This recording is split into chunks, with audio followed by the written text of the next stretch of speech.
भाइयों की शादी दुनिया के अंत से 3 दिन पहले हुई। छोटा भाई ऊंचा उठना चाहता था, इसलिए उसने करोड़पति महिला अध्यक्ष से शादी की। और जिस भाई की कोई हैसियत नहीं थी, उसे कैंटीन मालिक की बेटी से शादी। अचानक 3 दिन बाद उच्च तापमान का अंत आया। आकाश में 7 सूरज दिखे और गर्मी की लहर ने पूरे शहर को तबाह कर दिया। महिला अध्यक्ष की कंपनी बेकार हो गई। छोटा भाई बिना पानी बिजली के अपने फ्लैट में फंसकर भूख से मरने लगा, जबकि बड़ा भाई कैंटीन मालिक की बेटी के साथ गोदाम में छिप गया। भूख से मर वह मेरा सगा भाई है, मैं उसे भूख से मरते नहीं देख सकता। इसलिए बिना हिचकिचाहट के दरवाजा खोला, लेकिन छोटे भाई ने पीछे से चाकू मारकर बड़े भाई को मार डाला। फिर वह खुद भी गिरकर मर गया।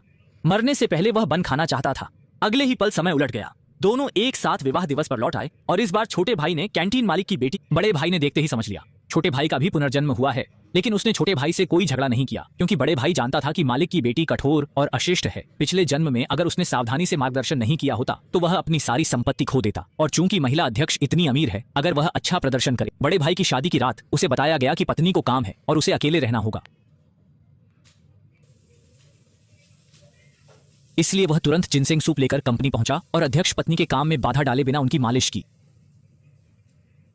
लेकिन अगले ही क्षण उसे पता चला पत्नी जिन शेयरों को खरीदना चाहती थी वे उसे बर्बाद कर देंगे। इसलिए उसने तुरंत उसे रोका और जब तक पत्नी समझ पाती, उसने एक और कचरा शेयर में पूरा पैसा लगा दिया। अध्यक्ष पत्नी यह देखकर क्रोधित हो गई, लेकिन वह इसे पत्नी को समझाने का अवसर मानता है। उसने तुरंत पत्नी से शर्त लगाई, अगर 1 मिनट में यह कचरा शेयर बढ़ जाए तो आगे से उसे पति की बात माननी होगी। हंसो मत, मैं तुम्हें बता रही हूं, मैं तुमसे तलाक लेना चाहती हूं। क्या आप जानते हैं कि आपने वैसी टेक्नोलॉजी खरीदी है? इसका वापस आना असंभव है।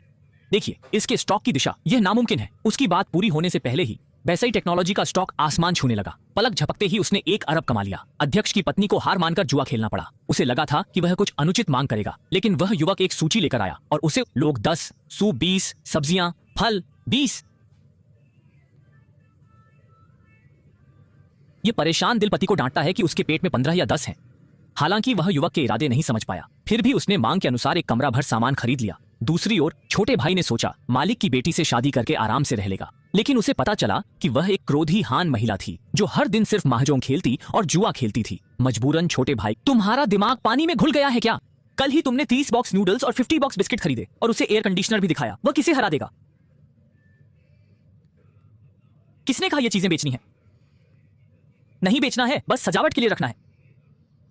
मैं बताता हूं, कुछ दिनों में बाहर की दुनिया बदल जाएगी। तब तुम्हें पता चलेगा ये चीजें सोने से भी कीमती हैं। दूसरी ओर युवक अध्यक्ष की पत्नी को नीलामी में लाया और एक टूटा फूटा घर खरीद लिया। सब उसे पागल समझकर हंसने लगे। यह लड़का सचमुच पागल हो गया है। अफसोस, इस सुंदरी ने एक पागल को नीलामी में लाया। अब सौदा रद्द नहीं हो सकता। जल्दी जा